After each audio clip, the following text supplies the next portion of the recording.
Buenos días, mucho gusto. Mi nombre es Jorge Fernández. Gracias por acompañarnos hoy en nuestro seminario de impuestos para no residentes. Vamos a estar conversando sobre todo lo que necesitan saber para completar sus impuestos como no residentes en los Estados Unidos. Bienvenidos Ruth, Mateo, Isaac, gracias por el comentario. Gracias Jaime. Hoy durante el seminario, si tienen preguntas, pueden hacer las preguntas en el botón que dice QIA, Questions and Answers, y ahí es la forma más que se nos hace más fácil para asegurarnos que le respondamos a todos.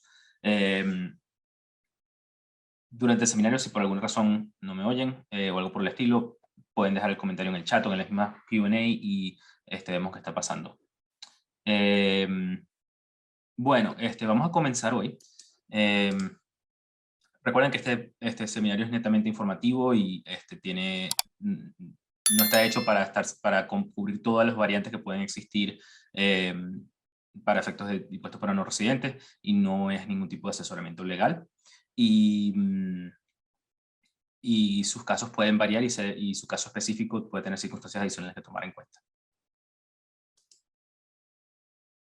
Ok, vamos a estar hablando de los conceptos importantes. Primero, ¿qué es un no residente? Los no residentes de los Estados Unidos son personas que no tienen green card y no pasaron más de 183 días en el año.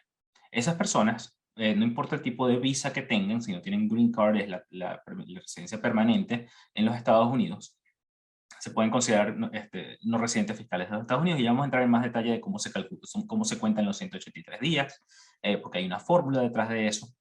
Y con eso entonces uno uno presenta una declaración de impuestos NR, 1040 NR, en el dado caso de que tengas unas circunstancias que cause que tengas que presentar una declaración de impuestos. Y ahorita vamos a entrar en el detalle de qué son esas causas que pueden tener una necesidad de hacer una declaración de impuestos, aunque no vivan o no sean residentes de los Estados Unidos.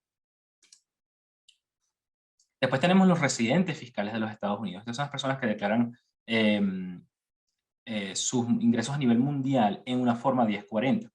Esto es un punto muy importante porque encontramos muchas situaciones en que personas que son no residentes califican para el estatus de no residentes, y no siempre debe tomar el estatus que es. Por lo general uno no puede elegir el estatus, sino es basado en las reglas que cumplan. Entonces que después se encuentran que hacen una declaración 1040 que no debieron, y eso tiene unas implicaciones porque después está fuera de cumplimiento con esos deberes, porque probablemente no incluiste lo que tenías que incluir. Entonces es súper importante de que ustedes estén claros de cuál es su estatus para cada año, si están en una situación que de repente están viajando frecuentemente a los Estados Unidos, y ahorita vamos a hablar de cómo llevar ese control, de forma de que, número uno, no se conviertan en residentes de sorpresa. Número dos, si se convierten en residentes, estén claros de todas las obligaciones de las cuales tienen, y mientras se mantengan como no residentes, cuáles son las obligaciones que sí tienen. José, me dicen que escuchan eco ¿tú no?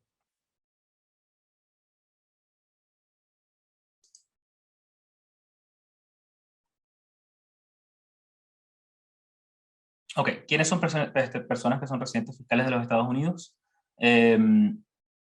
Personas que tienen residencia permanente o green card, ciudadanos americanos, y los extranjeros que cumplan con el test de presencia sustancial, no importa la visa temporal que tengan, incluso con visa de turista o fuera de estatus como ilegal. La residencia fiscal se obtiene por presencia física cuando una persona pasa 183 días o más en un año, de enero a diciembre. Si se pasa más de 31 días en cualquier año, uno debe calcular la presencia de los últimos 3 años. Y eso hay una fórmula.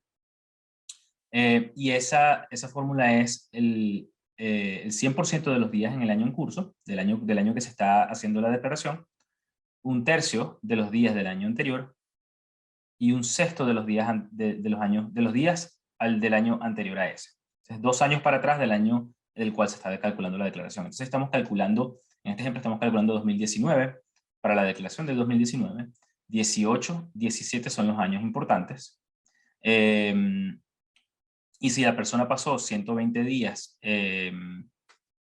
disculpa, en este ejemplo pasa 180 días, se pasa de los no se pasa de ser residente fiscal, y en este otro ejemplo se pasa a ser 190. Y es basado en este cálculo de los porcentajes. Entonces ahí es súper importante de que ustedes tengan ese control y sepan exactamente cuántos días pasaron en cada año, de forma de que puedan hacer esta prueba de presencia. Si no tienes tus días, la forma más fácil de encontrarlos es en la página del CBP. Y ahorita al final del seminario van a estar los enlaces para eso, si no lo ponemos en el chat. Pero, y uno puede descargar su I-94, que ahí está la información de todas sus entradas y salidas por aeropuertos y puertos marítimos. No está normalmente por las entradas que hacen por tierra, si alguien entra por la frontera de Canadá o México, por lo general esos no están. Es súper importante que uno también sepa exactamente cuál es las circunstancias en las que entró, de forma que sepa si la información va a estar ahí o no, y si no, tienes que hacerlo tú manualmente y tener esa información. El test de la Green Card es muy fácil. Si uno tiene Green Card o es ciudadano de los Estados Unidos, se considera residente fiscal, no importa los días de presencia en los Estados Unidos.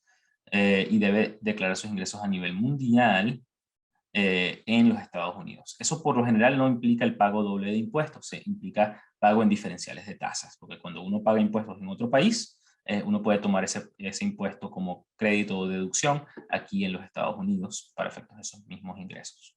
Entonces uno nunca paga impuesto doble si se convierte en residente fiscal. Ok. Las excepciones a estas reglas. La más común es personas que tienen estatus de visa FMJQ por los primeros 5 años con estatus. Deben completar una forma anualmente, la 8843. Eso no es automático de que tienes la excepción de ser residente, de no ser residente. Tienes que presentar esta forma. Si no la presentas, eres residente fiscal y estás incumpliendo con todas las obligaciones si no presentas tu declaración de impuestos. Entonces es súper importante que personas que están bajo visas de estudiante, que son las F o las J, o las otras calificaciones dentro de estas categorías, hagan su forma 8843 sus primeros 5 años de forma de excluir esos días. La forma 8843 también nos sirve para personas que tenían condiciones médicas que no los permitían salir de los Estados Unidos. Y esto, por ejemplo, para el 2020 fue muy útil para efectos de personas con COVID, porque hubo un lineamiento muy claro de que había un periodo de días excluidos si te tuviste que quedar en los Estados Unidos por razones de COVID durante el principio del 2020. Pero uno tenía que presentar esta forma. Entonces, es súper importante de que si no están, si pasaron mucho tiempo en el 2020 o en el 2021, presenten estas formas, aunque estén atrasadas. No hay multa por presentarlas atrasadas, pero sí es importante de que se haga, porque si no estás excluido de los días. También existe una excepción adicional, que si pasaste menos de 183 días en el año y mantienes un hogar en el extranjero, puedes probar una conexión cercana con un país extranjero donde tienes su residencia fiscal y no han aplicado residencia permanente en los Estados Unidos, pueden presentar un Closer Connection, que es la forma 8840, y esta nos permite documentar y presentarle al IRS que uno mantiene una conexión más cercana a otro país y que los permite mantenerse como no residente fiscal de los Estados Unidos, aunque se pasen del test de presencia sustancial de los 3 años. No si se pasan en el del año del curso. Si los 183 días los pasé en el solo año que estamos ahorita calculando, uno no califica para este tratamiento. También existen tratados de impuestos, y esto depende del país de donde usted es y en ciertas circunstancias de donde reside, si no es nacional de ese país. Y esos son acuerdos internacionales entre dos países que otorgan beneficios. Entonces los Estados Unidos tiene países con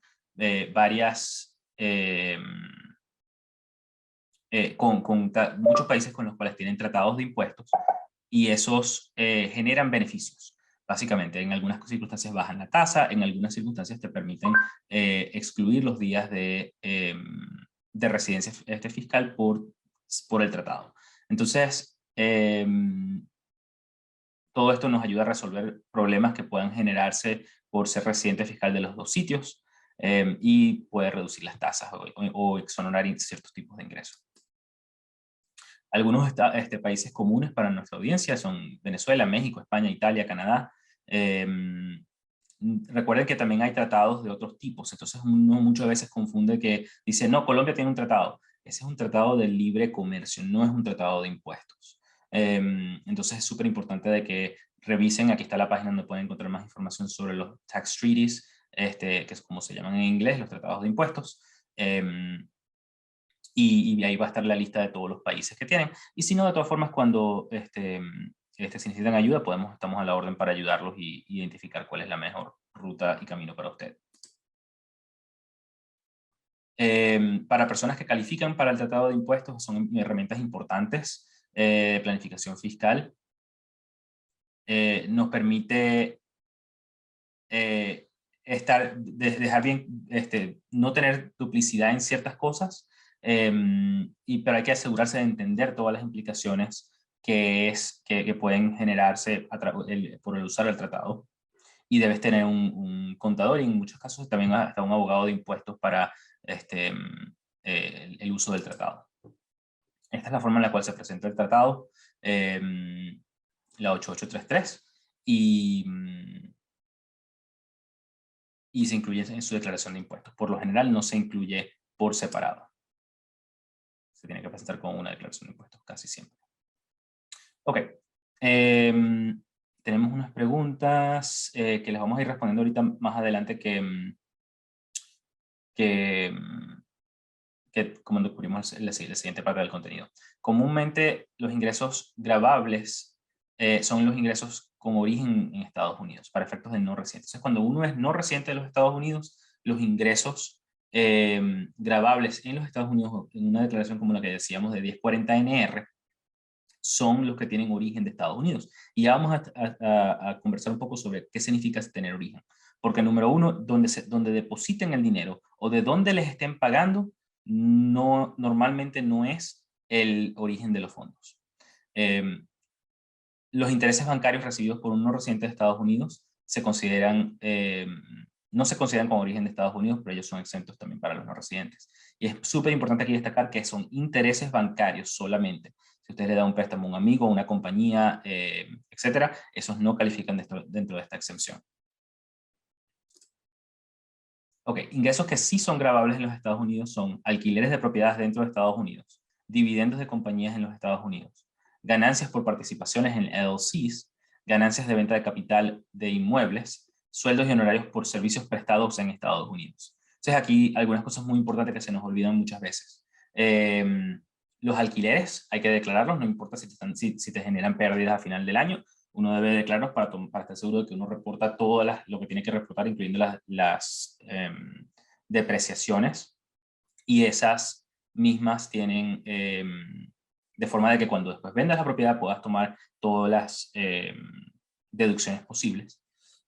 Y las ganancias por las ventas de inmuebles son súper importantes que se declaren, porque muchas veces también llevan una retención de impuestos que vas a poder reclamar al presentar la declaración de impuestos. Entonces ahí eso responde a la pregunta de Juan, ¿qué pasa con los inversores que compran propiedades?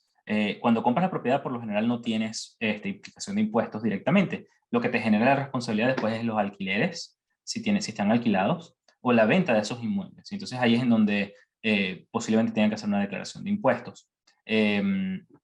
Y dependiendo del tipo de actividad, por ejemplo, muchas veces con personas que están buscando hacer flipping de casas, que compran y venden a corto plazo al remodelarla o algo por el estilo, hay estrategias diferentes para minimizarle el momento que pasen las retenciones, de forma de que no afecte el flujo de caja de la empresa, pero para eso hay que planificar.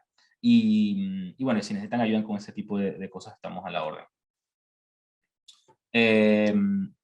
Otro punto súper importante es que los sueldos y honorarios por servicios prestados en Estados Unidos. Si ustedes están pasando tiempo en los Estados Unidos mientras están trabajando para una empresa extranjera o una empresa en los Estados Unidos, esos servicios son gravables. Entonces, muchas veces tenemos circunstancias en las cuales, por ejemplo, una persona que vive normalmente en Chile y trabaja para una compañía americana como contratista que le le pagan en Chile sus servicios, viene y pasa un mes en los Estados Unidos, pero sigue trabajando.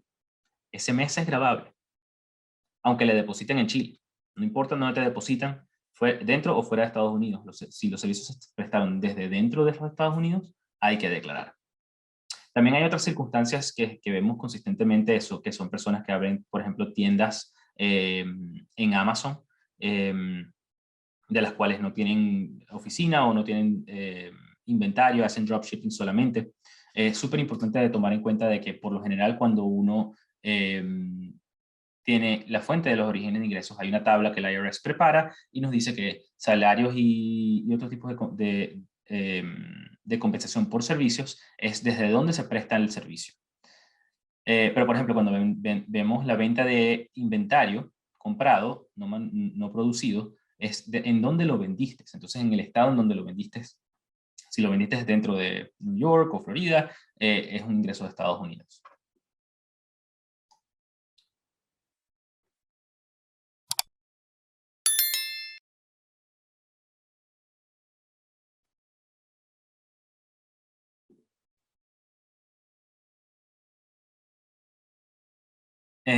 Ok, y después específicamente con la venta de las propiedades es súper importante de que planifiquen alrededor de eso, especialmente si es una propiedad que tiene una LLC de un solo dueño o está a título personal, de forma de que esa propiedad le van a hacer una retención de impuestos. Esa retención de impuestos por lo general es la tasa del 15 o el 10% dependiendo de las circunstancias de la venta, y eso se llama la retención de FIRPTA. Y ese súper importante que planifiquen cuando vayan a vender esa propiedad, de forma de que minimicen el chance de que el IRS tenga algún problema en devolver el dinero.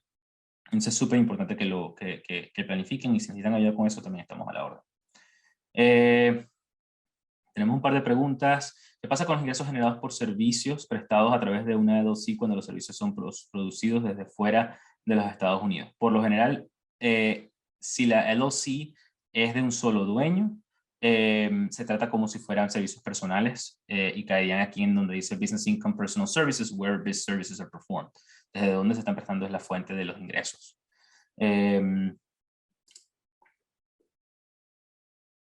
Después preguntan, una persona que trabajó en 2019, ciudadano y residente venezolano, recibió una W2 con ITIN 000 y tuvo una retención por impuesto federal. ¿Puede reclamar ese impuesto? Fue en el 2019 y no tiene ITIN activo.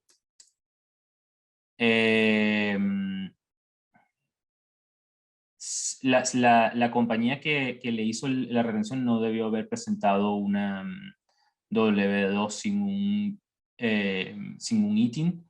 En teoría realmente tampoco pueden presentarlo porque no pueden validar este estatus migratorio.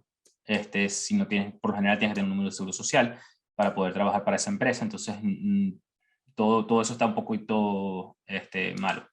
Deben hablar con ellos y estar seguros de qué es lo que estaban haciendo, cómo lo estaban haciendo, y que ellos se asesoren, que la compañía se asesore adecuadamente de cómo debe reportar eso. Después preguntan, ¿las ganancias por inversiones en fondos mutuales o hedge funds califican como intereses? No, los fondos mutuales y hedge funds no califican como intereses. Por lo general, hay ciertas circunstancias, porque fondos mutuales que de repente lo que son es portadores de, por ejemplo, certificados de depósito, y esos sí pueden ser considerados en algunas circunstancias intereses bancarios, que son los que son exentos. Pero cuando estamos hablando de fondos mutuales, en la mayoría de los casos, lo que tienen son bonos y lo que tienen son acciones. Esos bonos y acciones caen dentro de dividendos que se califican desde donde, si la compañía es americana o foránea. Si uno es no residente de los Estados Unidos y el fondo mutual, el banco sabe que tú eres no residente, ellos se van a encargar de hacer la retención correspondiente. Igual nos pasa para los intereses. Cuando los intereses no son bancarios, el factor de fuente se considera cuando es, de dónde es el pagador. Entonces, si yo tengo unos bonos de Apple, como las computadoras de Apple, porque les compré un bono, ese bono, Apple o el banco me van a hacer una retención de impuestos en el momento de pagarme los intereses sobre ese bono, de forma de que ya no hay nada que hacer. Cuando lo único que tengo son retenciones de dividendos y intereses en una forma 1042, la persona no tiene que hacer una declaración de impuestos mientras la tasa sea la correcta. Si la tasa es menor o mayor, uno tiene que hacer una declaración de impuestos para corregirlo.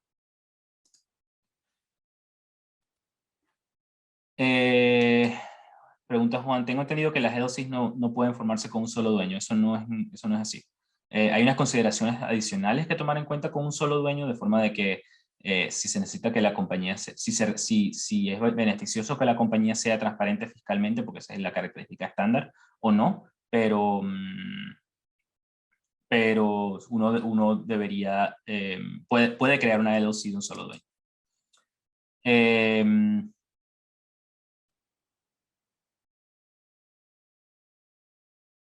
Súper importante tomar en cuenta de que cuando uno está hablando de servicios por la fuente de los ingresos, si no tienes ingresos con fuente de Estados Unidos, uno no tiene que presentar una declaración de impuestos si es a título personal. Estamos hablando de título personal, o LLC es de un solo dueño.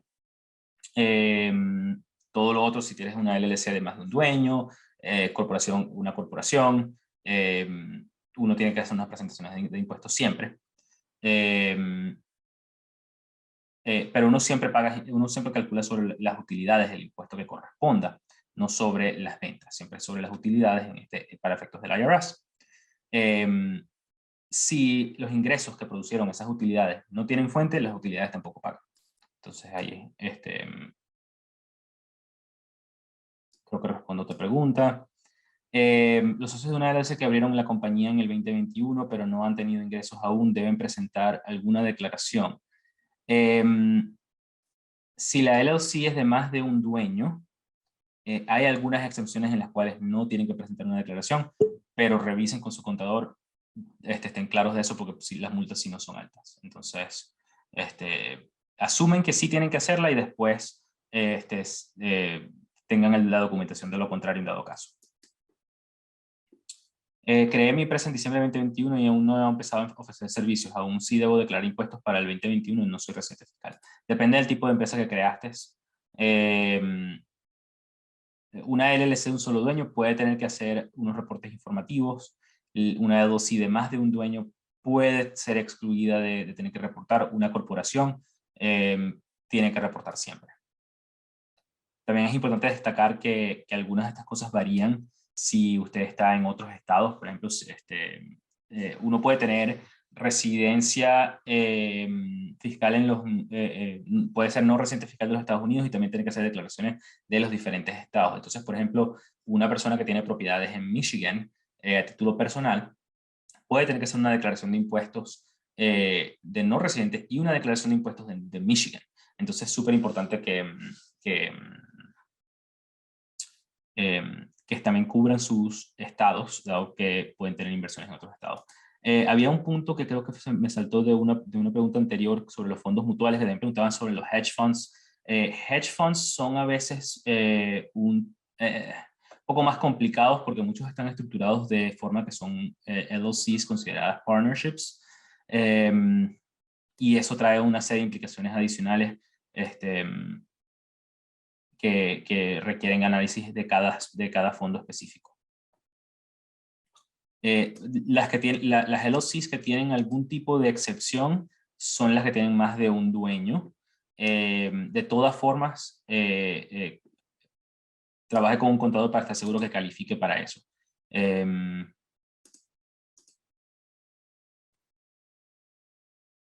¿Cuál es el documento de identificación que debe ser presentado para que un extranjero solicite un ITIN?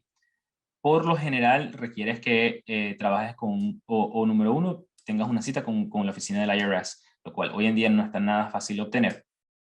Número dos, uno puede enviarle su pasaporte al IRS. El IRS va a tardar 12 a 15 semanas en responder y van a tener su pasaporte por todo ese tiempo, entonces mucha gente no le gusta esa opción. Y opción número 3 es trabajar con un Certified Acceptance Agents como somos nosotros, el cual nosotros podemos hacer la certificación del pasaporte en nuestra oficina. Entonces, hay dos formas de que nosotros hagamos la certificación de pasaporte. Número uno es, nos enviamos el pasaporte físico, sea que nos los enviaron por correo o lo traen en persona a nuestra oficina. Nosotros lo devolvemos básicamente el mismo día o siguiente día de haberlo recibido. O dos, tener su pasaporte certificado, copia de su pasaporte certificado. Normalmente los consulados o embajadas emiten eso. Si usted está en su país, la agencia emisora del pasaporte es la que debe certificar esa copia. Y con eso es lo más estándar.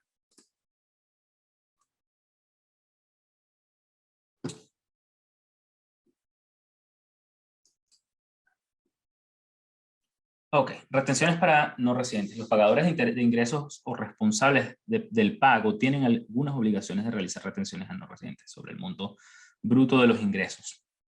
Por ejemplo, instituciones financieras, compradores de inmuebles, compañías que distribuyen dividendos o ganancias por participaciones en LLCs, en partnerships. Esas retenciones de impuestos varían en la tasa que corresponde, incluso pueden variar basado en su nacionalidad, basado en algún tratado de impuestos. Entonces es súper importante que también trabajen con un contador que sepa sobre todas estas consideraciones para estar seguro que, número uno, te estén reteniendo la tasa adecuada y que esos pagos después se estén haciendo a tiempo.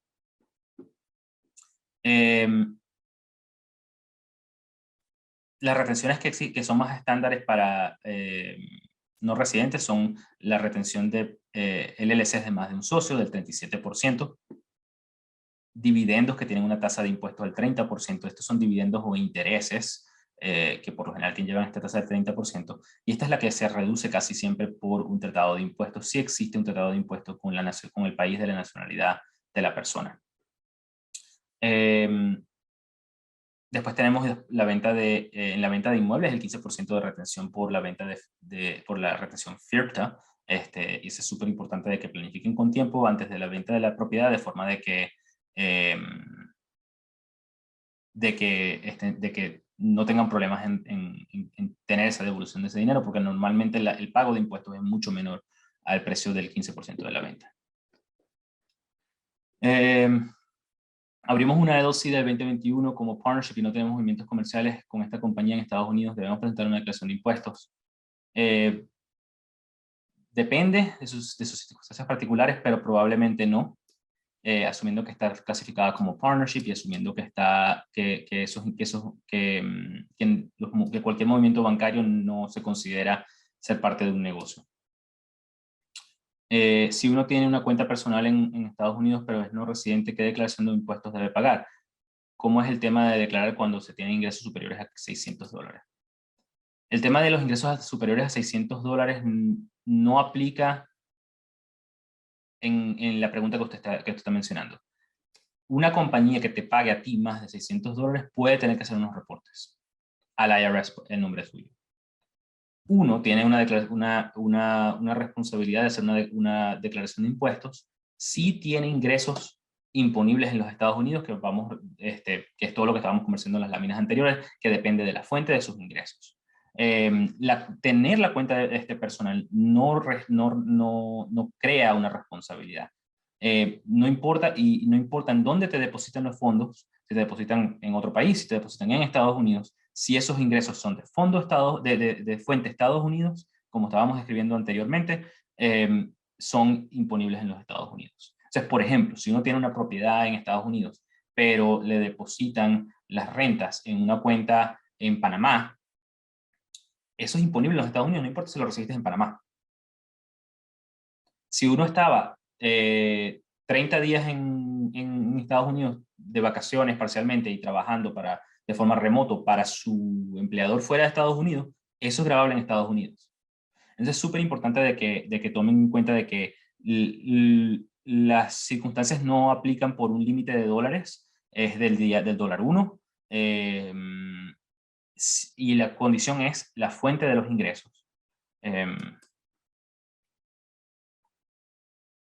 En octubre 19 abrí una LLC y desde entonces he estado viniendo a USA, continuando tratando de establecer mi negocio. Viajo con visa B2, he tratado por wire bancario más de 400.000 dinero para gastos preoperativos y de mi estancia. Debo pagar impuestos. Depende, si el negocio está activo y está andando, teniendo ventas, puedes tener que pagar impuestos por las ventas y por las ganancias. Pero si lo único que estás haciendo es haciendo inversión, todavía no, pero sí puedes tener que estar haciendo una declaración de impuestos dependiendo del tratamiento de esa LLC.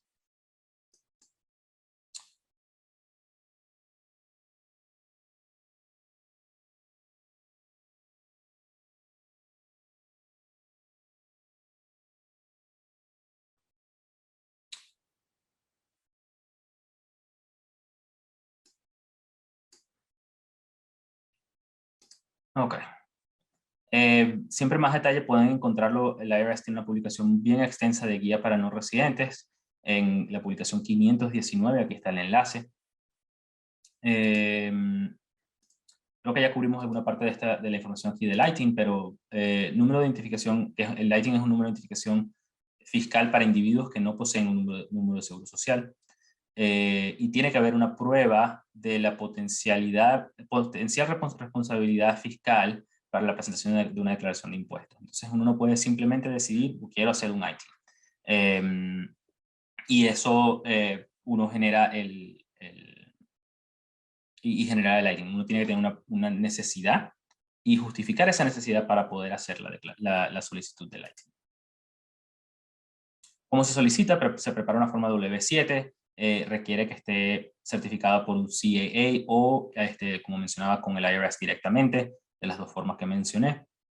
Aproximadamente tarda 90 días. Estamos viendo unos tiempos un poco más extendidos actualmente y deben anexarse documentos originales de identificación o la certificación de un Certified Acceptance Agent como nosotros. Esta es la forma W7, simplemente para que tengan una idea de cómo se ve.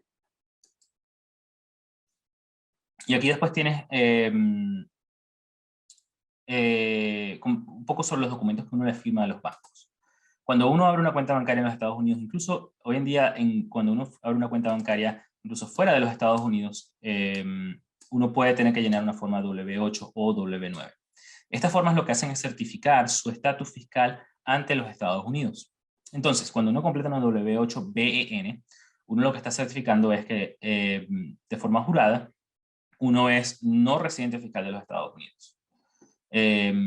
Entonces, cuando uno completa esta forma, el banco después va a estar revisando si uno tiene que pagar impuestos sobre algunos de los dividendos o intereses que recibió y van a hacer esa retención de impuestos a la tasa que se aplique dentro de la W8 o a la tasa estándar del 30%.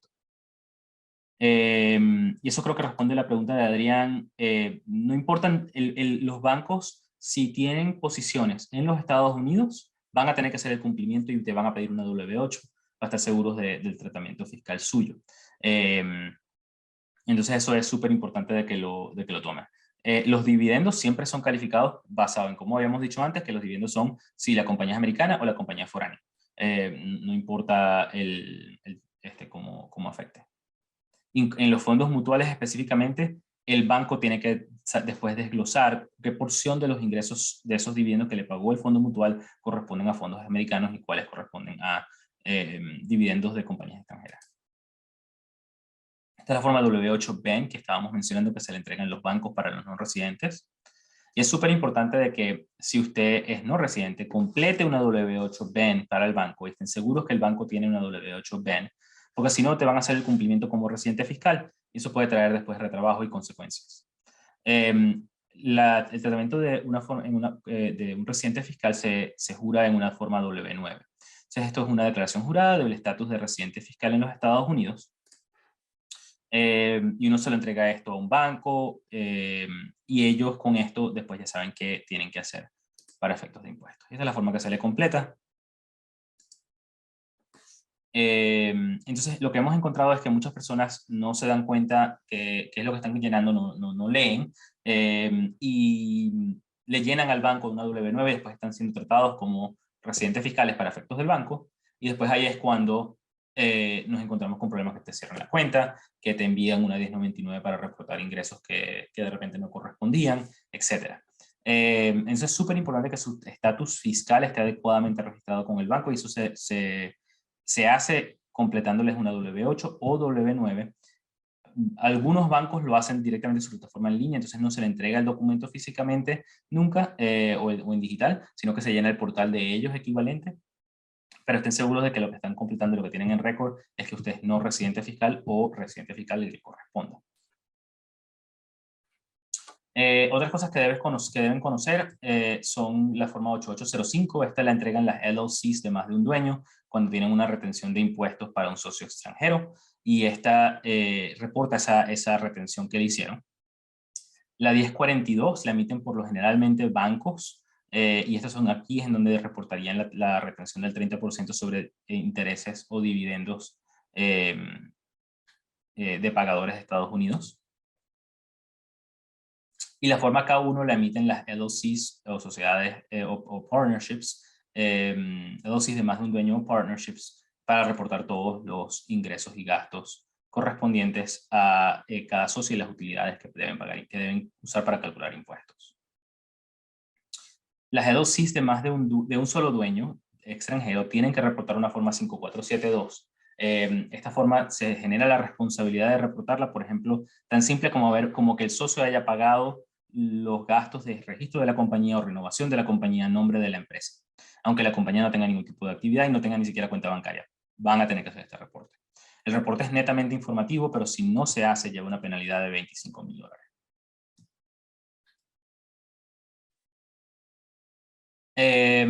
Ok, cosas adicionales que tomen en cuenta de si por casualidad se convierten en residente fiscal de los Estados Unidos. Recuerden que hay un reporte que se llama el FBAR, que son reportes de cuentas bancarias fuera de Estados Unidos. Entonces, si uno se convierte en residente fiscal de los Estados Unidos, por el test de presencia sustancial, uno tiene responsabilidad de hacer este reporte. Y este reporte se reportan, no tiene ningún pago de impuestos, pero se reportan banco, número de cuenta, saldo máximo en el año de cada una de las cuentas, si el saldo máximo agregado de las cuentas era más de $10,000. Entonces yo puedo agarrar $1,000 y moverlo entre 10 cuentas diferentes y el saldo máximo de cada cuenta es $1,000, me sumo $10,000, tengo que reportar las 10 cuentas, aunque ninguna individualmente me haya llegado $10,000. Y esto incluye cuentas que tengas firma autorizada, no solamente que son tuyas. Entonces, si uno tiene cuentas en las cuales tengan firma autorizada de familiares o compañías, también hay que incluirlas en estos reportes y hay que sumarlas contra el monto de los $10,000.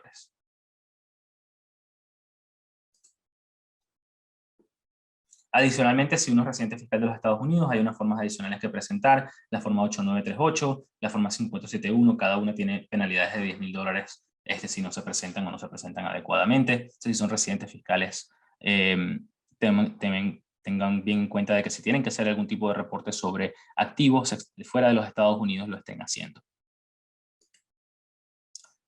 Formas 8858 y 8865, también similar para diferentes circunstancias, pero también llevan penalidades significantes.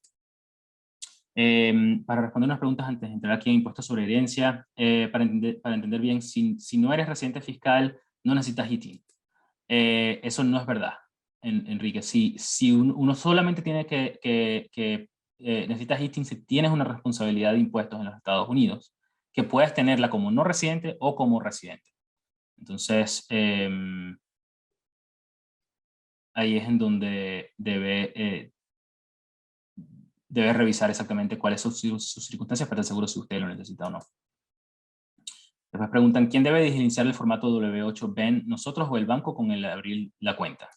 La W8BEN se debe diligenciar, la diligencia cada uno cada vez que hay un cambio de circunstancias. Entonces, uno le puede tener que actualizar eso varias veces al año, incluso, bueno, varias veces al año no, pero posiblemente una vez al año al banco si cambian las circunstancias fiscales suyas. El banco no lo va a saber y no lo va a detectar, uno tiene que informarse. Por lo general, el banco te lo va a pedir en el momento de apertura de la cuenta.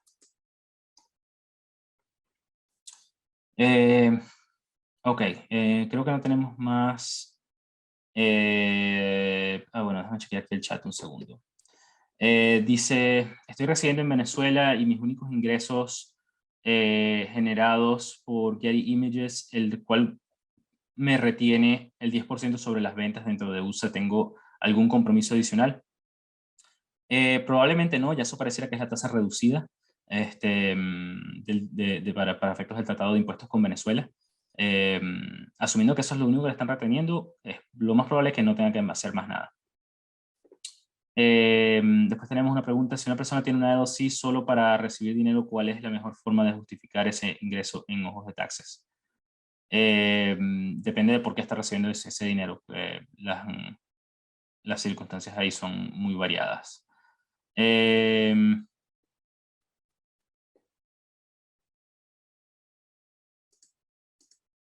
puede cambiar para hacer otros Ben?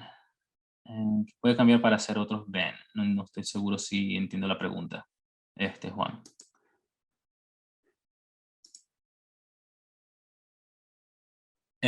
Ok, entremos un segundo entonces a impuestos sobre la herencia. Impuestos sobre la herencia, este es el que a muchos se nos olvida. Los impuestos sobre la herencia para los no residentes aplica sobre los bienes que posea dentro de Estados Unidos. Esto se excluye efectivo, pero se incluyen propiedades, se incluyen acciones en compañías americanas. LLCs y partnerships también se incluyen aquí. Todos los bienes que se posean en Estados Unidos pagan el impuesto de herencia al fallecimiento del dueño. Y el cálculo de los impuestos es sobre el valor de mercado de los bienes en el momento de fallecer. Entonces, yo tengo una propiedad que de repente compré hace 5 años, hace 10 años, y la compré por 30,000. En el momento que la persona fallece, vale 50. Hay una exclusión de los primeros $60,000. Entonces, 50 menos 60 nos da $440,000 en valor de mercado de la propiedad en el momento de fallecer. Y eso se le calcula unas tasas de impuestos que nos suben rápidamente a unas tasas muy altas del 34%. Entonces, siempre vas a pagar una tasa escalada. Entonces, vas a pagar una parte al 18, una parte al 20, pero por ejemplo, en este ejemplo, vamos a pagar una parte significante de $250,000 hasta los 440 a la tasa del 34%. Entonces, es súper importante que si uno tiene propiedades en los Estados Unidos, planifique de forma de que sus familiares no tengan que salir a vender la propiedad para poder pagar estos impuestos. Residente fiscal de los Estados Unidos tiene una excepción mucho mayor, pero sí pagan sobre los bienes a nivel mundial en el momento de su fallecimiento. Y esta excepción es de 11,700,000.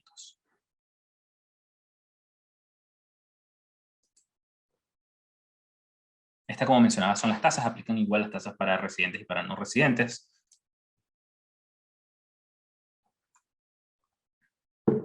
Ok, y después existe un concepto que a muchos se nos olvida de planificar, porque cuando uno está en el medio de un trámite migratorio, lo que estás pensando es la visa para poder venirse. El tema que pasa con eso es que cuando recibes la visa y te mudas, muchas veces ya es muy tarde para después planificar tus temas impositivos y cómo te va a impactar esos impuestos cuando te mudes. Entonces es súper importante de que cuando ya están decididos en venirse, también revisen sus temas fiscales. Esto es súper importante cuando tienes propiedades, cuando tienes compañías y cuando tienes inversiones fuera de Estados Unidos. Si todo lo que ya tienes está en los Estados Unidos o no tienes mucho y simplemente te estás mudando, probablemente no hay mucho que planificar. Pero sí hemos encontrado circunstancias de personas con compañías, con industrias que requieren una planificación, y esto toma tiempo, porque toma tiempo de hacer trámites posiblemente en su país y toma tiempo de hacer trámites aquí en Estados Unidos. Entonces es súper importante que lo planifiquen. El convertirse en residente fiscal puede inmediatamente causar ciertas consecuencias económicas para efectos de impuestos, y es súper importante planificarlas cada una. Cada situación es diferente y por ello es importante asesorarse y entender qué aplica a su situación particular. Si van a invertir en los Estados Unidos, analice la estructura de más acuerdo a la naturaleza de las inversiones y su estatus. Tome en cuenta las consecuencias sobre sus ingresos anuales, ingresos futuros, ventas de activos e impuestos en caso de fallecimiento. Es súper importante planificar alrededor de todas estas cosas para estar seguros de que uno está cubierto. Y bueno, pensamientos de cierre: si cree que la educación puede ser costosa, espere probar la ignorancia.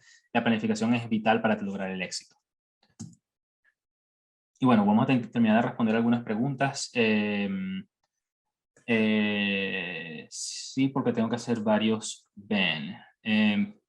No estoy seguro si sigo sin entender la pregunta, pero uno tiene que asegurarse que el banco tenga la W8 Ben cuando les escribieron cuando abrieron la cuenta. Si la tienen desde ese momento y no han cambiado sus circunstancias, probablemente no tienen que actualizarla.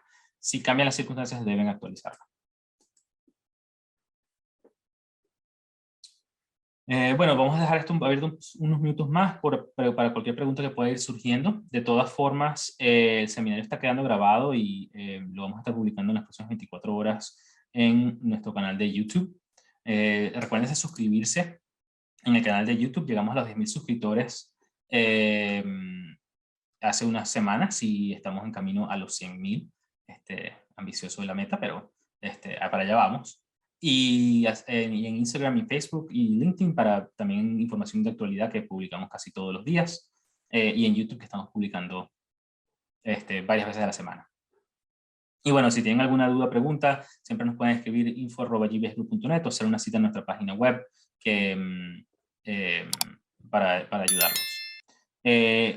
Las circunstancias que me refiero de que tienen que cambiar la W8 o W9 es en dado caso de que se conviertan en residente fiscal o pierdan su estatus como residente fiscal. De convertirse en residente fiscal por acumular más de 183 días en los 3 años, ¿qué forma debo usar para reportar al IRS?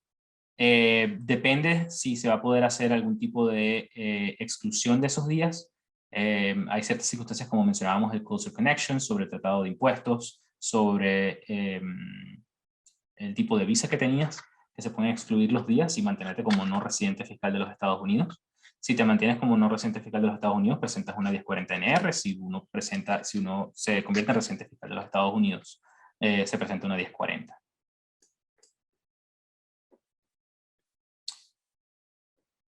Y bueno, con eso llegamos al final también de las preguntas. Muchas gracias, José, por ayudarme con el chat. Y muchas gracias a todos los que asistieron y las preguntas que estuvieron muy buenas. Como mencionaba, está grabada la sesión y vamos a estarla publicando en nuestro canal en el transcurso del día de hoy y mañana. Y cualquier cosa, siempre pueden hacer una cita en nuestra página web. Estamos a la orden. Gracias.